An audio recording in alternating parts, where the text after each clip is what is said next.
menuju Indonesia baru. Sebuah negeri spiritualis dari timur. Batik adalah warisan budaya tak benda, intangible cultural heritage, menurut UNESCO. Meskipun batik berupa kain yang bisa dilihat dan disentuh, warisan benda, UNESCO menetapkannya sebagai warisan tak benda karena proses pembuatannya, nilai-nilai filosofis yang terkandung di dalamnya, dan tradisi yang terkait dengan pembuatannya.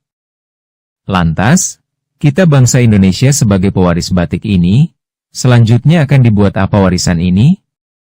Apakah hanya sebagai aksesoris rutin, hiasan, lengkap dengan peringatan hari batiknya?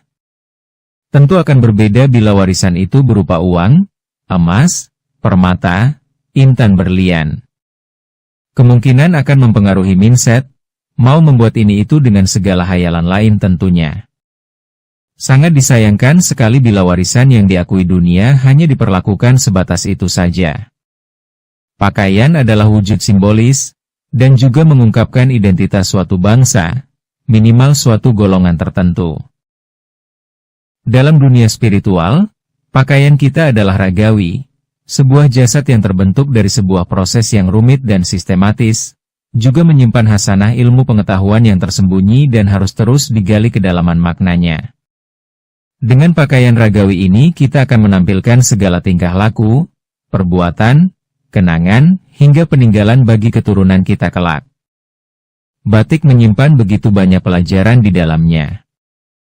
Coba kita bayangkan, kita memakai pakaian yang di dalamnya terdapat kitab berisi ilmu pengetahuan.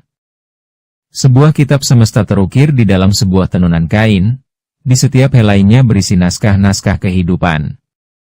Seperti kita ketahui saat ini di dunia, pakaian yang menjadi simbolik adalah jas. Sebuah busana yang menjadi simbol identitas dan kebesaran. Tapi tidak semua mengambil jas sebagai identitas.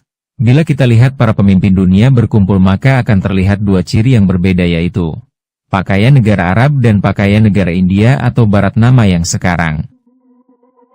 Selebihnya pakaian para pemimpin dunia lainnya adalah jas, termasuk Indonesia tentunya. Dalam sisi lainnya busana ini juga melambangkan sisi beberapa agama, seperti Islam, Hindu dan Kristen. Pertanyaan yang menggugah adalah kenapa bangsa Indonesia tidak bisa menampilkan ciri khasnya sebagai sebuah negara besar. Apakah bangsa kita hanya akan menjadi penjiplak dan bangga dengan busana bangsa lainnya, dengan mengatasnamakan keseragaman dalam penampilan? Warisan dunia ini bisa dioptimalkan, hanya saja proses ini memang memerlukan keputusan pemangku negara, dan hingga saat ini belum ada pemimpin yang tergugah untuk menampilkan warisan dunia ini ke pentas dunia tentunya. Batik nganggur akan disita oleh negara dan dipergunakan sebesar-besarnya untuk kemakmuran rakyat. Istilah yang trending saat ini. Hanya sekedar tanda tangan keputusan, tanpa keluar biaya negara, rakyat akan mengembangkan sendiri bisnisnya, dunia bisnis akan berjalan secara autopilot. Sisi-sisi lain batik akan kita bahas di lain waktu.